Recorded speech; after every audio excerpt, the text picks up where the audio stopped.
और इस खुशफहमी के हवाले से कि साबिर पाक को जलाल आया तो क्या होगा, हजरत भी फरमा रहे थे, और कहाँ उबाल आया तो क्या होगा। 80 साल से फिलिस्तीन जल रहा है और तबाह हो चुका है। न साबिर पाक को जलाल आया, न गौसे पाक को जलाल आया।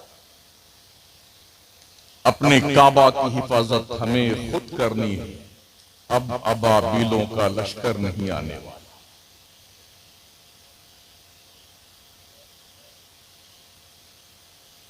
इंतजार है कि अल्लाह अबाबील का लश्कर भेजेगा, भेज चुका हुआ।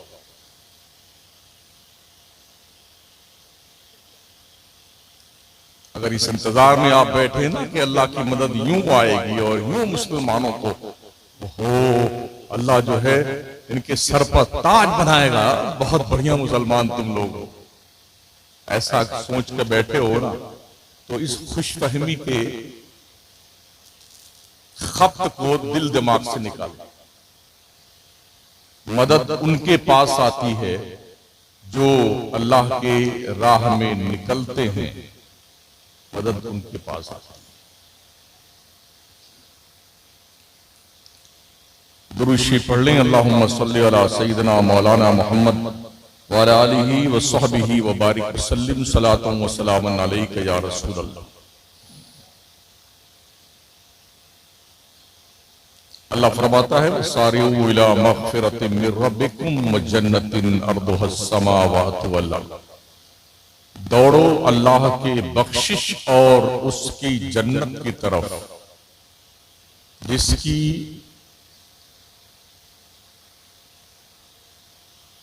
चौड़ाई में जमीन आसमान सब समा जाए, उस जन्नत की तरफ दौड़ो।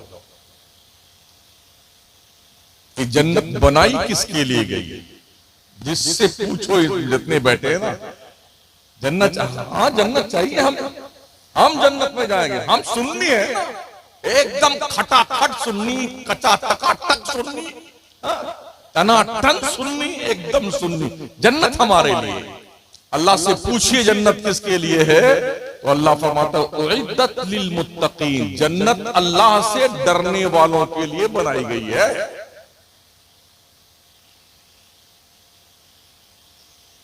किसके लिए बनाई गई है?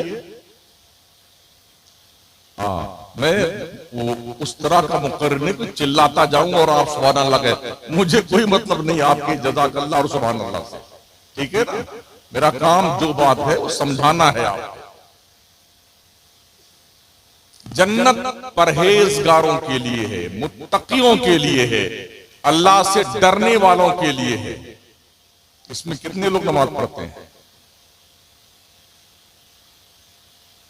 अगर नहीं पढ़ते हैं तो इसका मतलब आप अल्लाह से डरते नहीं हैं, और अल्लाह से डरते नहीं है तो जन्नत की तमन्ना करने वालों अपने इस सरफिरेपन का इलाज कर लो। कोई मुक्तदी है मस्जिद में? यहां पर इमाम तो नहीं, मुक्तदी होगा कोई? कितने नमाजी हैं मस्जिद में? मैं रमजान की बात नहीं, तो बरसाती मेढक होते हैं इसी बात में। अभी कितने? 5-7।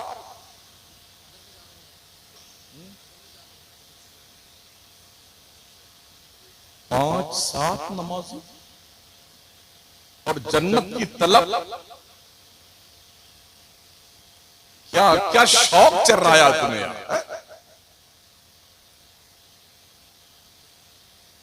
खुदा का खौफ नहीं है दिल में,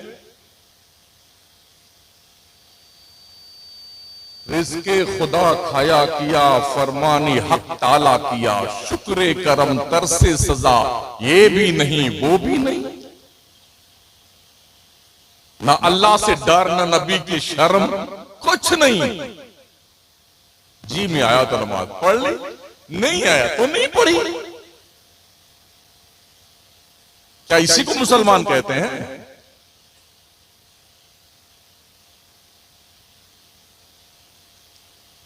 रमजान में तो बहुत आते हैं, तो सोचते हैं कि शायद एक ही महीना में रमजान के लिए रोजा ये नमाज फर्ज की गई है।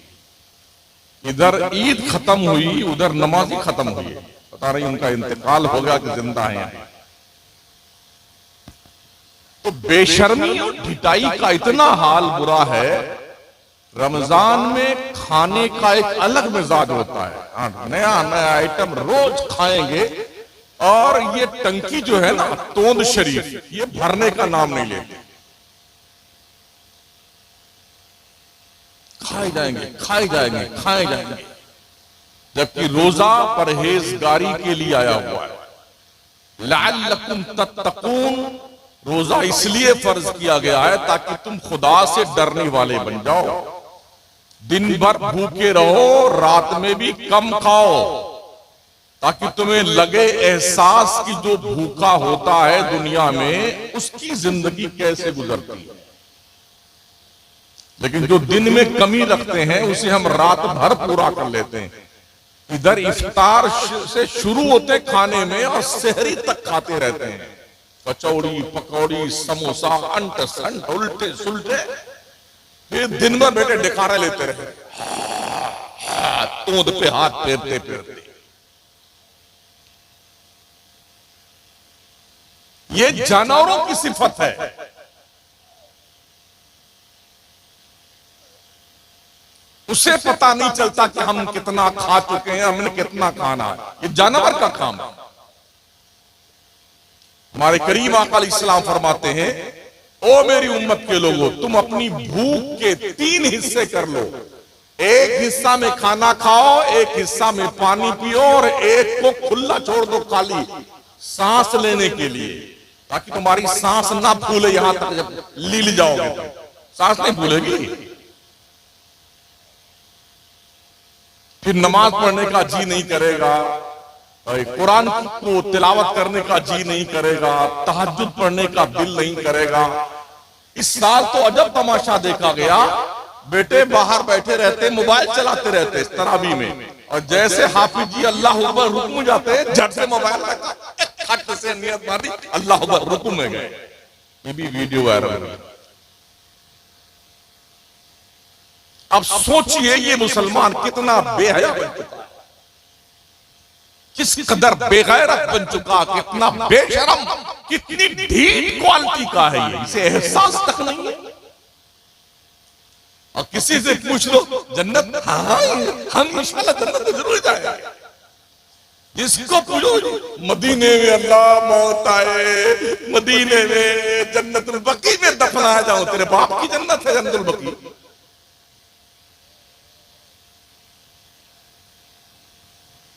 नबी की मानता नहीं है, सहाबा की मानता नहीं, अल्लाह की नहीं मानता। तमन्ना यह है कि हुजूर के रोज़े के सामने मौत आए तो क्या बल्ले बल्ले हो जाए हमारे, है ना।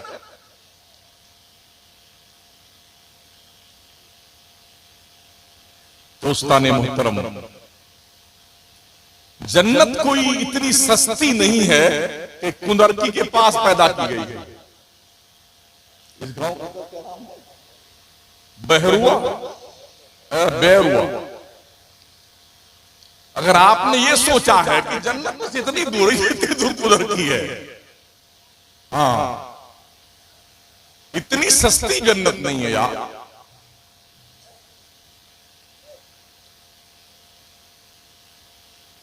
इबादत कीजिए, अपने रब को मनाइए, रातों की नींदें कुर्बान कीजिए। समझ रहे? तहज्जुद की नमाज अल्लाह से मुलाकात करने का सबसे स्पेशली तरीका है। ये नमाज मोहब्बत है। जितने बुजुर्गान दीन गुजरे हैं, औलियाए कामिलीन, तहज्जुद की कसरत किया करते थे वो, और रातों को जागकर अपने मौला की बंदगी किया करते थे। तब उन्हें अल्लाह का कुर्ब हासिल होता था। हम तो सिर्फ करामत का बखान करते हैं। खा जा रहे अनाशा करता पानी प्याले में भर लिया, तो तेरे बाप का क्या गया? वो उनने भरा है ना, तुमने क्या किया? जयपाल जोगी के सर पे खड़ाऊं गई, मारते मारते लाके कदमों में गिरा दिया, तुमने क्या किया? राजा पृथ्वीराज के ऊंटों को बिठा दिया, वो उठ नहीं सके। आपने क्या किया?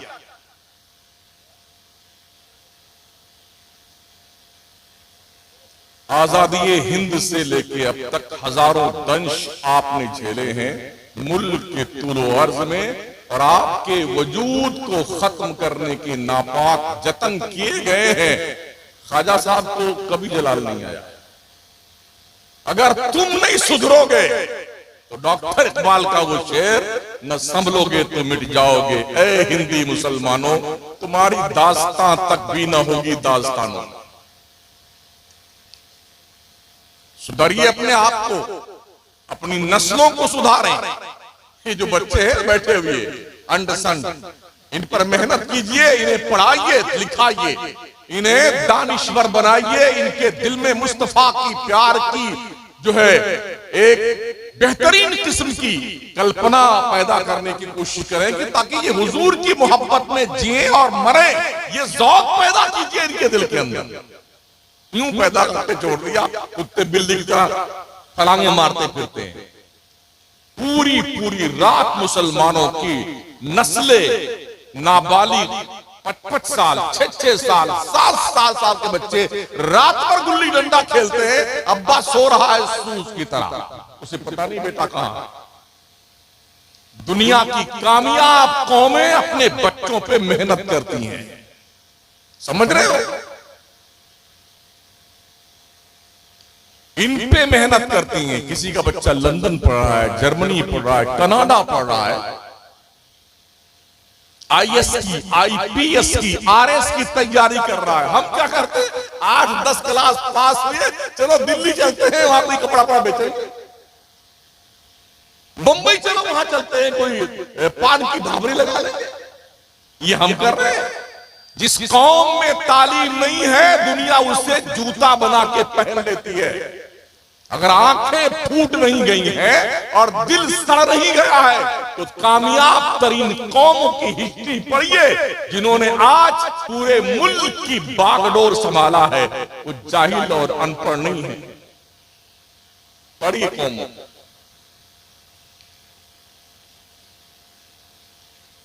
न हमारे यहां ढंग के मौलाना पैदा होते, न हमारे मदरसों के अलावा स्कूल जो है वहां पर हमारे बच्चे पढ़ने के लिए ढंग से जाते हैं। मदरसे में तो फ्री पढ़ाई होती, फिर भी बेटे नहीं पढ़ते। 100-200 रुपया जो है फीस देने में मौत आती है मदरसों में। स्कूल में भी देके पढ़ लेंगे तो बड़ी मुश्किल से 12वीं तक जाते जाते 22 ग्रेस पास होने लगते हैं, धक्का मार के। या तो 3rd पास होंगे या 22 ग्रेस पास होंगे। कंपटीशन में बैठने के लिए, नीट की तैयारी के लिए 90+ नंबर लाना पड़ता है, तब कहीं जाकर के सिलेक्शन होता है। हाँ, वो घास छीलने वाले, भैंस चराने वाले, बकरी चराने वाले नहीं पढ़ने जाते वहां पे। पढ़िए।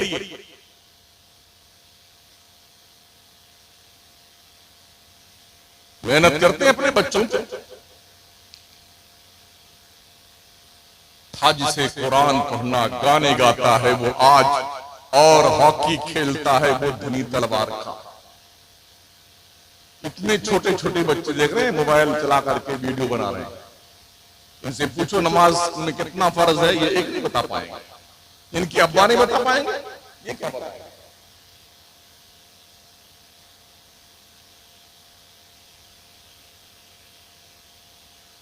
दीन सीखिए, दीनदार बनिए, और दुनिया की तालीम इतनी सीखिए कि दुनिया के उन कौमों को भी पीछे छोड़ने के लिए, बराबर भी नहीं जा सकते, पीछे तो दूर की बात रही, पीछे छोड़ने के लिए हमें बहुत कुछ जतन करना पड़ेगा।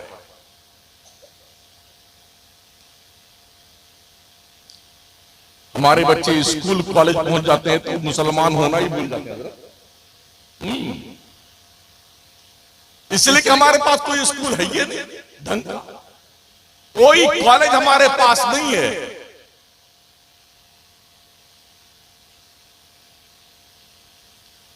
तो वहां पर क्या तवक्को आप रखते हैं? अव्वल तो बड़े बड़े कॉलेज में इस वक्त हमारी मुस्लिम कम्युनिटी के बच्चों की बच्चियों की एंट्री ही नहीं होने दी जाती है।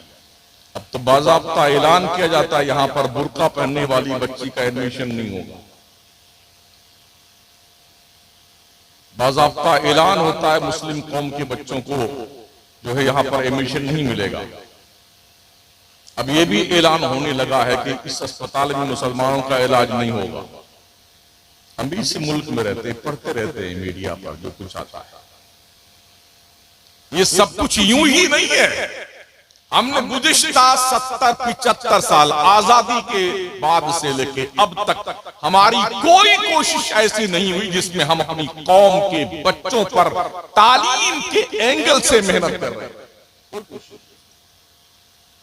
आज इनका लंगर है, कल उनका लंगर है, परसों उस बाबा का उर्स है, तरसों उस बाबा का उर्स है, परसों वहां मेला भरा जाएगा, तरसों वहां मेला भरा जाएगा, यहाँ खिचड़ा बनेगा, वहां मलीदा बनेगा, शरबत बनाया जाएगा। खा खा करके मुचटंडे हो जाने वालों, तरक्की करने वाली कौमों का ये मिजाज नहीं होता है।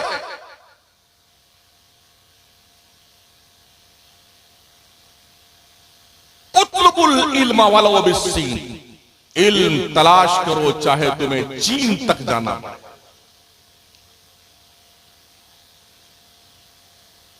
जितनी तवज्जो और जितना फोर्स इस्लाम ने तालीम पर डाला है, उतना उल्टा ही मुसलमान तालीम से दूर होता गया। और जब तक मुस्लिम कम्युनिटी के पास इल्म था, दुनिया के तीन बर्रे आजम पर हमने हुकूमत की है। किसी की जुर्रत न थी कि मुसलमानों की तरफ आंख उठा के देख सके। तालीम के मैदान आज की तारीख की साइंस की दुनिया टोटल मुसलमानों के दस्तरखान से पड़े हुए टुकड़े खा करके लोग इंजीनियर और जने क्या क्या बन रहे हैं और साइंटिस्ट बन रहे हैं। कभी हमारे मुसलमान भी साइंसदान थे, लेकिन वो पढ़ते थे, हम पढ़ते नहीं।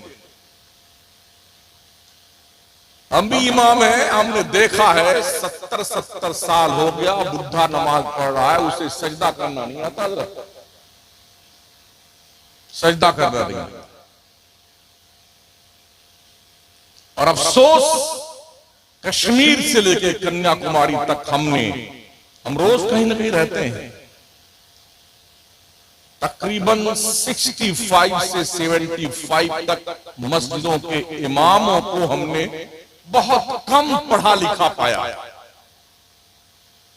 क्या बताएंगे आप? जब आपके ही यहां नमूना मौजूद है, साल में 4-5 इमाम बदले जाते हैं, तो पूरे हिंदुस्तान का देख लीजिए।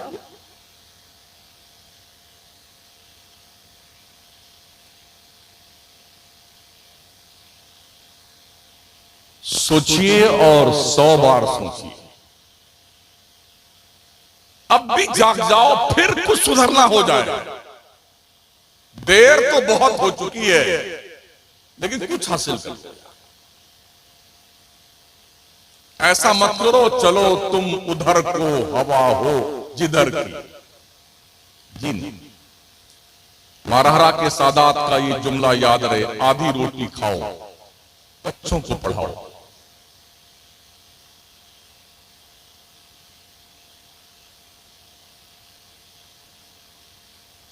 कुछ तो भैंस रहा देखा, शायद यहाँ नदी बह रही है आपके आस-पास में, और क्या काम है? नदी में नहाएंगे, मछली पकाएंगे, गाय भैंस चराएंगे। हालांकि हुकूमतें भी आज मेहनत कर रही हैं। ये स्लोगन लिखे जाते हैं दीवारों पर, अंगूठा टेक रहे ना एक, गाय भैंस चराएंगे फिर भी पढ़ने जाएंगे, सास बहू एक साथ पढ़ेगी, महिला अनपढ़ नहीं रहेगी। स्लोगन लिखे जाते हैं। पर हम ना जी, हम तो कुछ नहीं करेंगे, हम तो उर्स बनाएंगे, गागर लेके जाएंगे, बल्लम अल्लम लेके जाएंगे, झंडे उठाएंगे, ताजिया बनाएंगे, खिचड़े बनाएंगे, खूब मस्त होके खाएंगे। ये काम हमारी सुन्नियत के प्लेटफॉर्म से हो रहा है। अल्लाह फरमाता है या अय्युहल्लज़ीना आमनू, ए ईमान वालों, जब तुम्हें नमाज के लिए सदा दी जाए तो अपने सारे काम छोड़ छाड़ के अल्लाह की तरफ भाग कर अल्लाह की इबादत कर दौड़ो। या अय्युहन्नासु उबुदू रब्बकुमुल्लज़ी खलक़कुम वल्लज़ीना मिन क़ब्लिकुम लअल्लकुम तत्तक़ून। लोगों, तुम अपने उस रब की इबादत करो जिसने तुम्हें भी पैदा किया, तुम्हारे बाप दादाओं को पैदा किया, ताकि तुम परहेजगार बन जाओ। अल्लाज़ी जअला लकुमुल अर्दा फिराशा, उस रब की इबादत करो जिस रब ने तुम्हारे लिए ये जमीन का फर्श बिछाया है। वस्समा बिना, इस रब ने तुम्हारे लिए आसमान की बाज़ाब्ता तौर पर एक शामियाना के तौर पर जलवागरी की है। वह अंज़ला मिनस समाई मा, जिस रब ने तुम्हारे लिए आसमान से बारिश को बरसाया है। वह अंज़ला मिनस समाई मा, जिस रब ने तुम्हारे लिए आसमान से बारिश उतारा है और उस बारिश के जरिए से जमीन से उसने पौधे उगाए हैं, जैसे फल फ्रूट है, गेहूं है, धान है, चना है, वगैरह वगैरह। अल्लाह ना चाहे तुम्हारे खेत में एक पौधा नहीं उग सकता है। रब की कितनी बड़ी शान करीमी है कि हम उसकी एक नहीं सुनते हैं, फिर भी तीनों टाइम हमें खिला रहा है। ऐसा करीम कहीं देखा है? आप किसी क्या नौकरी कर रहे हो और उसका काम ना करें तो तनख्वाह देता है वो? एक ढेला नहीं देगा, धक्के मार के निकाल देगा आपको। लेकिन हमारे रब ने हमें अपनी इबादत के लिए पैदा किया। हाल यह है कि हम जुम्मा जुम्मा टिकाने हैं सर, एक बार चला जाएंगे मस्जिद में जुम्मा पढ़ने, हाँ उसके बाद फिर फुर्सत। खाते तीनों टाइम में अल्लाह की रोजी, नमाज हफ्ते में एक दिन पढ़ने जाएंगे। इतने ऐसे भी बदतमीज दिखाई पड़े मनहूस जो जुम्मा तक नहीं पढ़ते, जुम्मा भी नहीं पढ़ते। औरतों में नमाज ना पढ़ने वालों की मर्दों से ज्यादा कसरत है। जागरूकता हमारे यहां नहीं है, बेदारी नहीं है हमारे यहां। अगर आपने नमाज और इमामत, ये इमाम के लिए जो है कि आप ही हजरत पढ़ते रहिए। कुछ इलाके में जाना हुआ जहां अजान तो हुई मगर नमाज नहीं हुई। इतने में हम पहुंचे मस्जिद के दरवाजे पर, तो मुअज्जिन साहब अजान दे करके एक पूरी अगरबत्ती का इतना मोटा पूरा सुलगा करके गेट में घुसेड़ के जा रहे थे। मैंने कहा भाई मुअज्जिन साहब अजान दे दी तो जमात नमाज हो गई? कहा नहीं, नमाज नहीं हुई। हमने क्या करते हैं, आप कहा मैं यहाँ पर अजान देता हूँ। तो क्या नमाज नहीं? कहा नमाज नहीं होती, हमारा काम है अजान देना, अगरबत्ती सुलगा के चले जाना। ये हालात हमारे। फेस टू फेस जो मैंने बात की है ना, मस्जिद के गेट पे पहुंच गया मुअज्जिन से, वो बात मैं कर रहा हूं आपके सामने।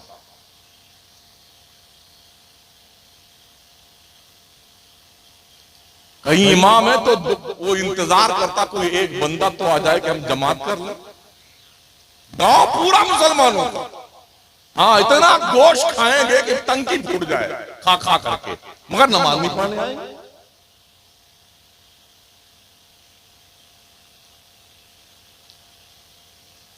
इबादत कर लो अपने रब की, जहां तुम्हारा बाप नहीं काम आएगा, तुम्हारी मां नहीं काम आएगी, तुम्हारा रिश्तेदार काम नहीं आएगा ना, ये नमाज तेरे लिए वहां अल्लाह की तरफ से रोशनी बन के तेरी कब्र में आएगा।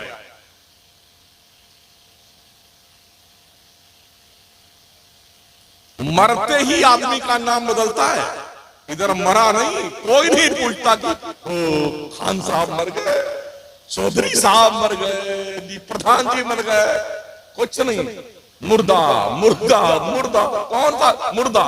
जो आएगा ही भाई साहब कितना देर बाकी है दफनाने में, कितना टाइम लगेगा दफनाने में? अरे यार अभी मरा ही बेचारा है, कब्र तैयार हो गई साहब, हाँ कफर बन आ गया, हाँ भाई जल्दी कीजिए जल्दी कीजिए जल्दी कीजिए। क्या शानदार बिल्डिंग बनाई थी अब्बा हुजूर ने, दादा हुजूर ने, और इधर मरे नहीं कि जल्दी कीजिए जल्दी कीजिए, निकाला इसको मकान से। तुम रहने के काबिल नहीं रहते, मरने के बाद अपने घर में रहते हो।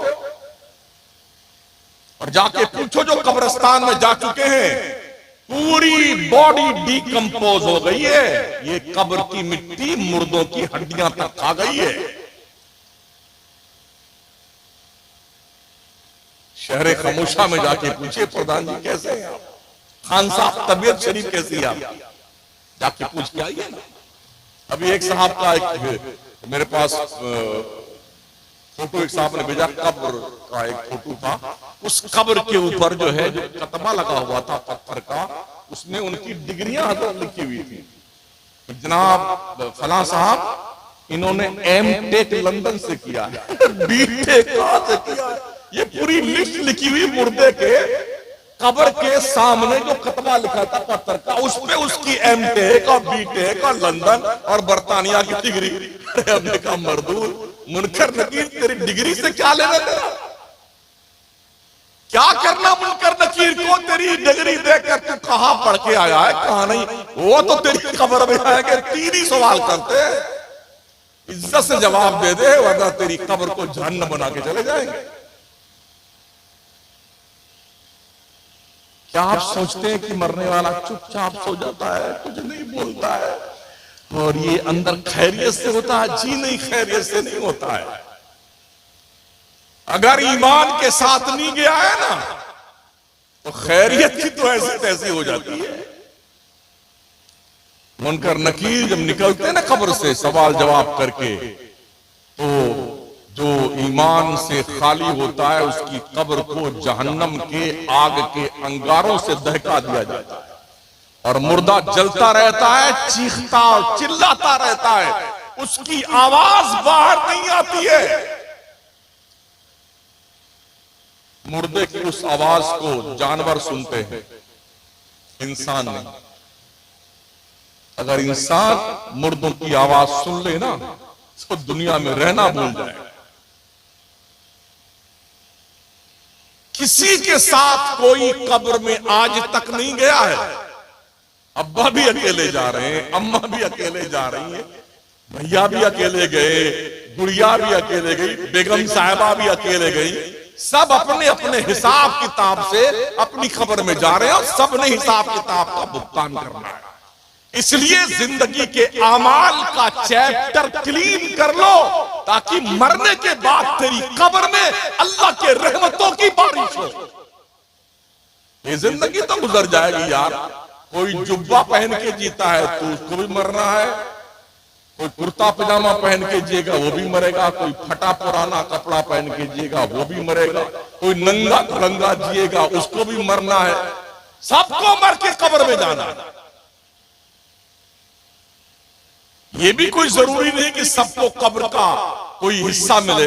कुछ दरिया में डूब जाते हैं तो मछलियां तनाव फरमा लेती हैं, कछुए खा जाते हैं, कुछ जल जाते हैं तो उनकी राख खत्म हो जाती है। जो कब्रों में जाते हैं ना उनका अंजाम बड़ा भयानक होता है। अगर ये मुज़्दए जाफिजा मुनकर नकीर ने ना दिया, नम कनामतिल अरूस, सो जा ऐसे जैसे दुल्हन सोती है, तो फिर समझ लो उसी दिन से भुगतान शुरू है। अल्लाह के नबी अलैहिस्सलाम फरमाते हैं मुर्दे को कब्र ऐसे दबाती है ना, जो गुनहगार काफिर मुशरिक बंदे होते ना, ये पसलियां जो है ना आपस में ऐसे एक दूसरे से गुत्थम गुत्था हो जाता है।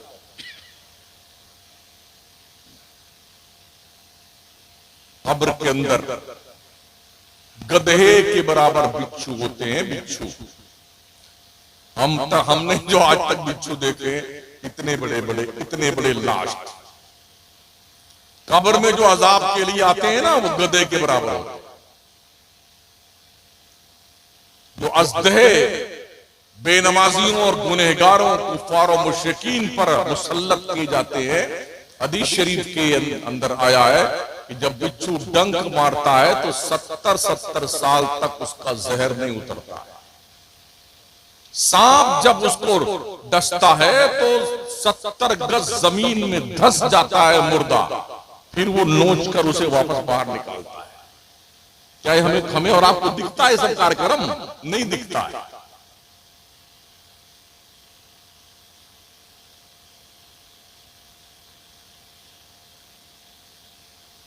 याद रखना, आगाह अपनी मौत से कोई बशर नहीं। सामान 100 बरस का है, पल की खबर नहीं। हजरत मलकुल मौत अचानक तशरीफ लाते हैं और पकड़ के ले जाते हैं। शायद पूरा खानदान इकट्ठा होता है, कोई कुछ नहीं बिगाड़ पाता उनका। यूं दबोचा गला चल। हम है कि हमने होश के नाखून नहीं लेने। लतीफा सुनाओ, पूरी पब्लिक हंसती रहे, वाह वाह वाह वाह, जिंदाबाद मौलाना जिंदाबाद। इसलिए जलसे होते हैं। जन्नत की खुशखबरियां सुनाओ, चाहे कोई नमाज न पढ़ो, हमारे पीर साहब हमको जन्नत में लेके जाएंगे। बहुत मारे जाओगे कसम खुदा की। तैयारी कर लो अपनी कब्र में जाने के लिए, और कुछ नेकियां करके अपनी कब्र में ले जाओ ताकि अंधेरी कब्र में रोशनी का इंतजाम हो। कैसा लगता है अगर ये लाइट चली जाए, अभी बिल्कुल अंधेरा घुप हो जाए, तो वहशत होती कि नहीं होती? क्या ख्याल है आपका जो कब्र में मनो मिट्टी के नीचे डाल दिया गया है, उससे कैसे नींद आती होगी अपनी कब्र में? उसको, मुर्दे को कब्र में जिंदा किया जाता है। जैसे हम यहां जिंदा बैठे हैं ना, मुनकर नकीर आके उसे जिंदा करते बिठाते हैं, जवाब दे।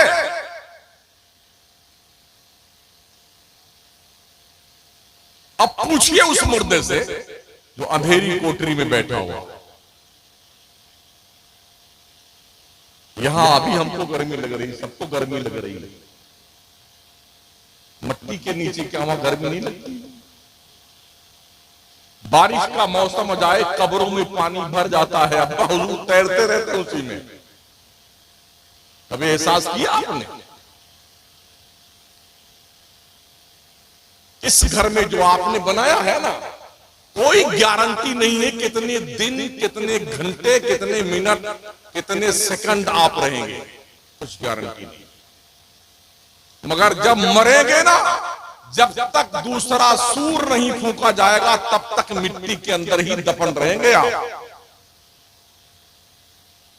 कभी कब्र खोदने वालों से पूछो, जब कब्र खोदते हैं ना तो पहले मुर्दों की हड्डियां दिखाई पड़ती हैं, पैर की हड्डी, हाथ की हड्डी, खोपड़ी सब पड़ी होती है। तो उसको भी साइड में उसी में करके फिर दूसरे मुर्दे को उसी में टिका दिया जाता है। आराम फरमाइए इसी। जन्नत की तलाश, अल्लाह अकबर, बगैर मेहनत किए आप पास होना चाहते हैं? किताब पढ़ेंगे नहीं, स्कूल जाएंगे नहीं, ट्यूशन करेंगे नहीं, हाँ, और जी बस इम्तिहान में बैठेंगे भी नहीं। दुनिया में रिश्वत चलती है, कापी चेक करने वाले को कुछ रिश्वत खिला दीजिए तो वो आपको पास कर देता। लेकिन ये मरने के बाद अगर आपने ये तवक्को की है कि मरने के बाद वहां भी कोई धप्पलबाजी चलने वाली है, तो ये आपका खप्त है। उधर कोई धप्पलबाजी नहीं चलेगी, ये ध्यान रखना। प्यारे आका सल्लल्लाहु ताला अलैहि वसल्लम के प्यारे दीवाने, अगर आपको पता चल जाए कल इतने ही बजे 24 घंटे के बाद आपकी मौत वाक़ई होने वाली है, और फिर आपको एक ऑप्शन दिया जाए, आज तक की तारीख में आप कितने साल के हैं, 25, 50, 60, 70, 80, 90, एक नेकी ऐसी ढूंढ कर बताओ जो अल्लाह के दरबार में तुम पेश करके अल्लाह के अजाब से बच सकते हो। बता सकते जिस पर आपका मुकम्मल कॉन्फिडेंस हो कि ये अल्लाह के दरबार में पेश करने के लायक। बताइए अगर कोई नेकी है आपके पास तो। प्यारे आका सल्लल्लाहु तआला अलैहि वसल्लम के पैगंबर, अभी पढ़ लो नमाज, bank balance, fix deposit, life insurance, किसान विकास पत्र, ये जो कुछ भी आपका होता है ना, बिल्डिंग, ये कुछ आपका नहीं है, कुछ भी आपका नहीं है, धोखा है, धोखा। अल्लाह के नबी फरमाते हैं जो बंदे ने खाया वो वेस्टेज माल बन गया, जो पहना वो पुराना हो गया, और जो अल्लाह के रास्ते में दिया वो तेरे काम आने वाला है। इसलिए नमाजें पढ़ लो,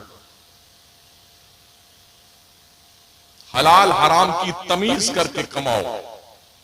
अब तो हम ये देख रहे हैं, रोजाना वीडियोज आती हैं, बेटी और दामाद ने मिलके अपने बाप को बेटी ने मार डाला दौलत के लिए,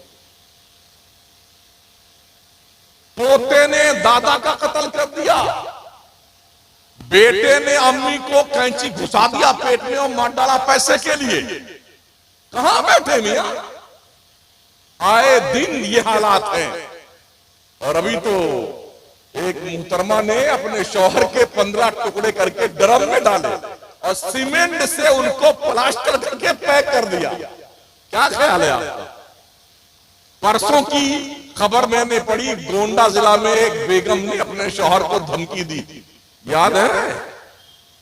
ड्रम में पैक कर देंगे। खीरी लखीमपुर जिला की एक औरत ने अपने शौहर को धमकी दी, शौहर पुलिस स्टेशन पहुंचा कंप्लेन है करके अपनी बीवी के खिलाफ। क्या है आपका इस दुनिया में जनाब? क्या है? किस पर भरोसा आपका है? तो कम से कम अपने रब के तो वफादार बंदे बन के रहो कि मरने के बाद तो चैन की नींद आए यार।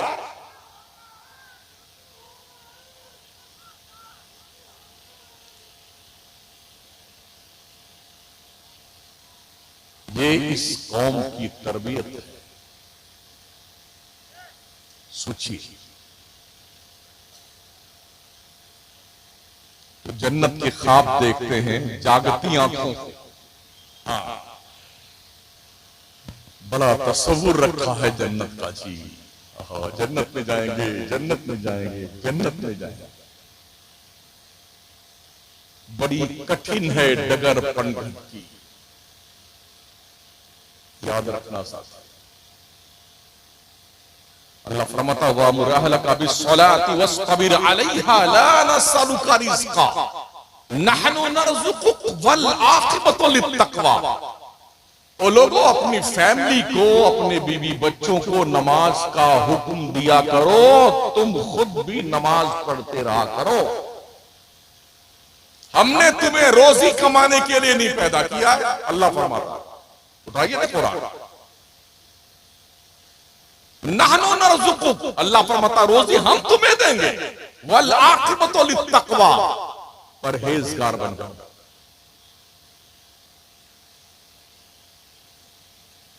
ये नदी अगर सूख जाए ना, किसी का बाप एक कतरा पानी निकाल के बताए ना, अगर अल्लाह की मर्जी नहीं है। खेतों में पौधे लगा दीजिए, फिर किसान क्यों बैठ गए, अल्लाह बारिश कर दे, पैदा कर ले, तेरे बाप की हिम्मत है तो।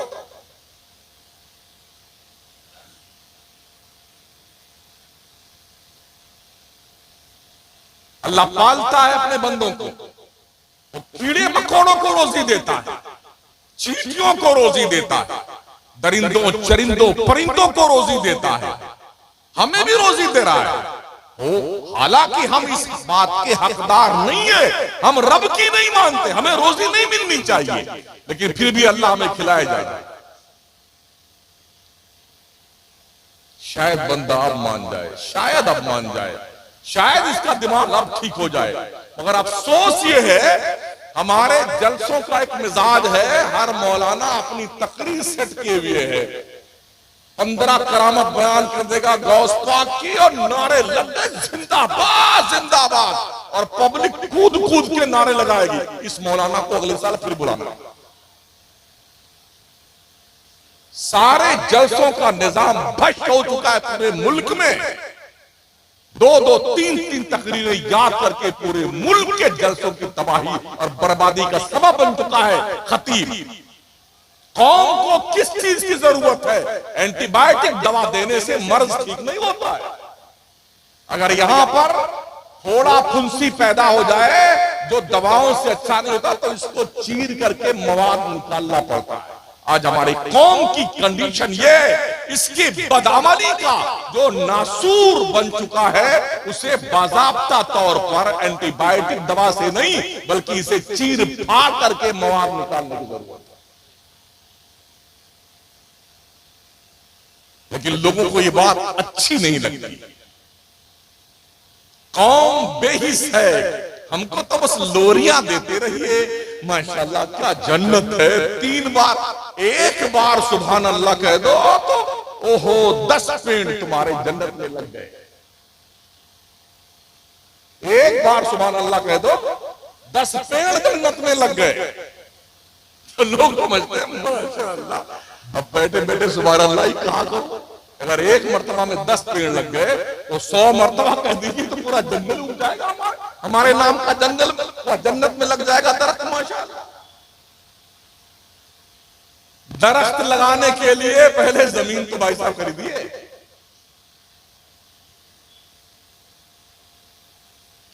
फिर इस गांव का नाम भूल गया, बैरुआ के लोगों, इस बैरुआ की जमीन पर आपके नाम की 1 भी इंच जमीन नहीं, और नर्सरी से 10 पेड़ ले आइए, किसकी जमीन में लगाएंगे? किसकी जमीन में लगाएंगे? पड़ोसी के, और धक्का मार के भगाएगा। तो जन्नत में पहले जमीन खरीद लो, जमीन, फिर वो पेड़ लगाइएगा 10 पेड़ सुभान अल्लाह कह करके। जमीन तो ली नहीं बेटे और पेड़ लगाने बैठे हुए। क्या गौस पाक बेनमाजी थे? क्या गरीब नवाज बेनमाजी थे? क्या फातिमा जहरा बेनमाजी थी? क्या करबला के इमाम हुसैन उनके साथी बेनमाजी थे? क्या आला हजरत सरकार बेनमाजी थे? क्या हुजूर मखदूम अशरफ जहांगीर समनानी बेनमाजी थे? महबूब इलाही बेनमाजी थे? तो किस बुनियाद पर आप बेनमाजी हैं? जहालत का इतना प्रकोप आ गया है। अभी इसी रमजान के महीने में कानपुर में एक पीर साहब ने अल्लाह होने का दावा किया। ताज्जुब इस बात पर है उसके भी मानने वाले हो गए। मैं समझता हूं अगर शैतान भी इंसानी ड्रेस पहनकर आ जाए दुनिया में तो लोग कहेंगे हजरत बहुत देर से तशरीफ लाए आप, हम कितने दिन से आपका इंतजार कर रहे हैं। उसके भी पैरोकार मिल जाएंगे, उसके साथ चलने वाले। उस मरदूत मुशरिक मुर्तद काफिर ने क्या कहा? मुसलमान जो था कभी, उसने कहा अल्लाह 2 है, एक अल्लाह वो है जो नूर ला नूर है और एक अल्लाह मैं हूं। ला हौला वला कुव्वता इल्ला बिल्लाहिल अज़ीज़। जबकि अल्लाह फरमाता है लौ काना फीहिमा आलिहा इल्लल्लाह लफसदता, अगर अल्लाह के अलावा कोई एक और भी अल्लाह होता तो दोनों में झगड़ा हो जाता, लड़ाई हो जाती। जानते हो अल्लाह का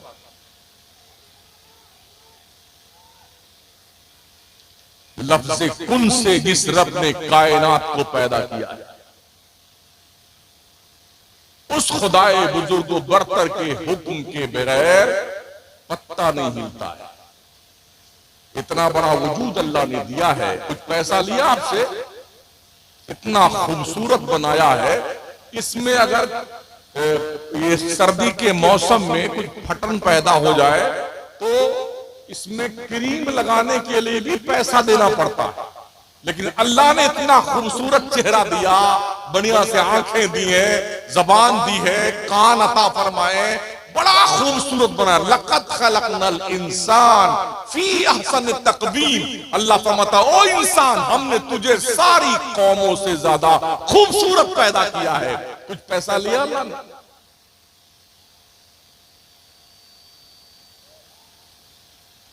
एक टेबलेट भी डॉक्टर फ्री नहीं देता। एक टेबलेट। और किसी डॉक्टर के इलाज से कोई मरीज ठीक हो जाए ना तो पूरी जिंदगी डॉक्टर साहब थैंक यू डॉक्टर साहब थैंक यू, उसकी टांगों में बिछा जाता है। और जिस रब ने इतना खूबसूरत वजूद दिया फ्री ऑफ कॉस्ट, उसको शुक्रिया कब बोले? उस रब को कब याद करोगे बंदे? उस परवरदिगार की दहलीज़े करम पर सजदे नियाज कब पेश करोगे परवरदिगार को? कभी सोचा आपने?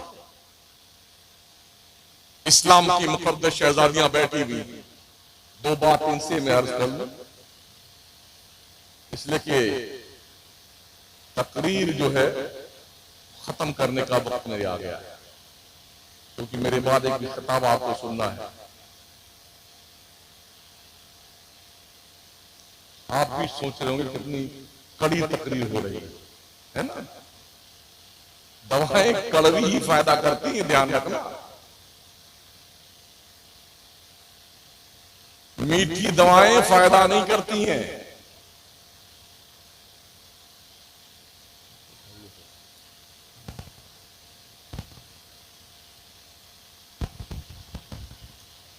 माशाअल्लाह सुभानअल्लाह। पीर तरीक़त हुज़ूर सैयद आमिर मसूदी साहिब क़िबला की आमद हो रही है। नारे तकबीर, नारे रिसालत, उलमाए अहले सुन्नत, औलादे रसूल हुज़ूर सैयद आमिर मसूदी साहिब क़िबला।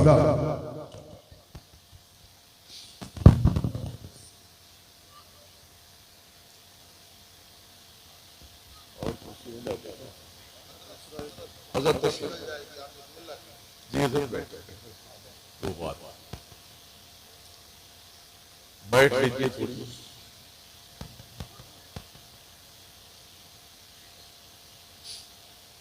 दुरूशी पढ़ने अल्लाहुम्मा सल्ली अला सय्यदना मौलाना मोहम्मद व अला आलिहि व अस्हाबिहि बारिक वसल्लम। मैं अपनी बच्चियों से, माओ बहनों से गुजारिश करूंगा कि अपने बच्चों की आप तरबियत कीजिए। अपनी तवज्जो अपनी औलाद पर डालिए। एक माँ अगर चाह ले तो अपनी औलाद को पाकीज़ा किरदार का हामिल बना सकती है। वो माएँ पैदा करती थी नमाजी, धनी तलवार के मैदान के गाजी। वो माएँ जब भी लेती थी बलाएं, दिया करती थी बेटों को दुआएं। इबादत में कटे बेटा जवानी, शहादत पे हो आखिर जिंदगानी। पहले दौर की माएँ बगैर वजू के अपने बच्चे को दूध नहीं पिलाती थी, तब उन गोदों में परवान चढ़ने वाले बच्चे वली, गौस, कुतुब, कलंदर बनते थे। और आज बगैर मोबाइल के कोई वक्त जो है हमारा खर्च नहीं होता है। खाते हैं तो मोबाइल चालू, पीते हैं तो मोबाइल चालू। बच्चा जब तक मोबाइल नहीं देखता है खाना ही नहीं खाता है। यह हालत हो गई है। तो अम्मा पहले मोबाइल चालू करके बच्चे को दे देती हैं, तो उस मोबाइल देखने देखने में 2-2, 3-3 रोटी खा जाता है बच्चा। मुशाहदा पेश करो।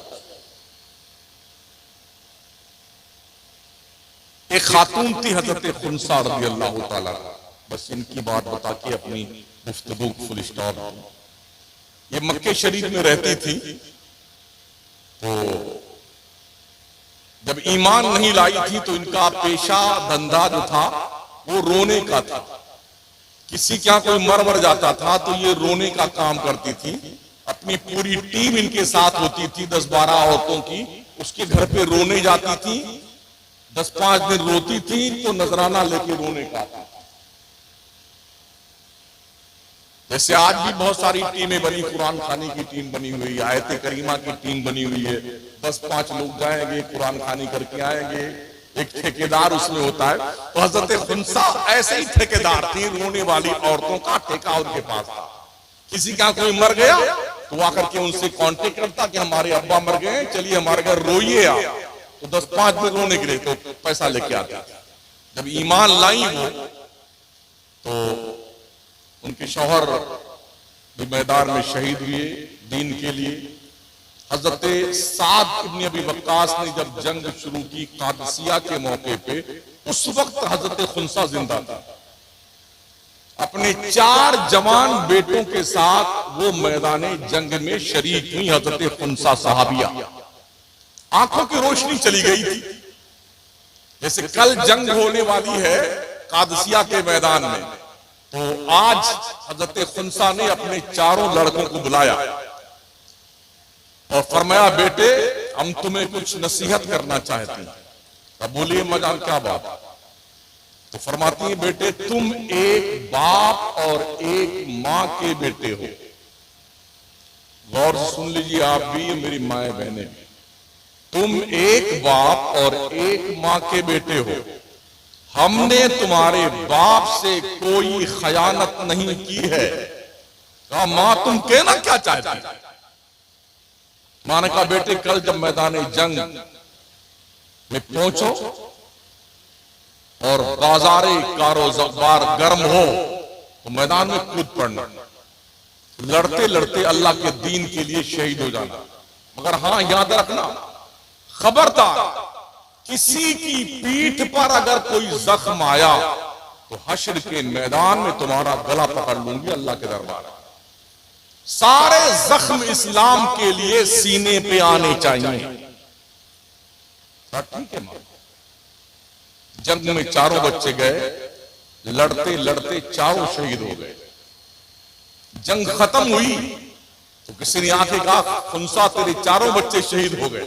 आप सोचिए, जिस औरत का शौहर ना हो, 4 जवान लड़के हों, वो 4 एक दिन ही शहीद हो जाएं, तो उस औरत का हाल क्या होगा रो रो करके।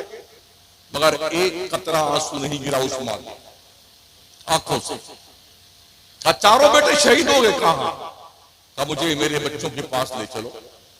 उनको उनके बच्चों के पास ले जाया गया, जहां 4 बच्चे पीठ के बल लिटाए गए थे। कहा, ये 4 लेटे हुए, सर से लेके पैर तक उन्होंने टटोला तो 4 बच्चों के सामने का पूरा हिस्सा जख्मों से चूर चूर था।